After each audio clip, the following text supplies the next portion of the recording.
చూపుతో సంసోనునే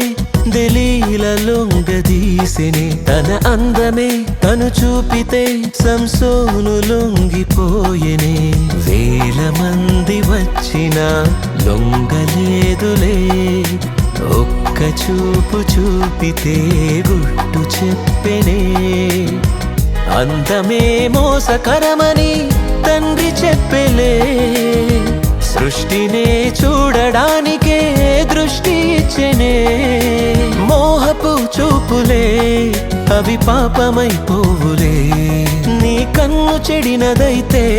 తనువు చీకటైపోవునే నీవు చూడడానికే కన్నులు నీవు చదవడానికే పదములు నీవు చూడడానికే కన్నులు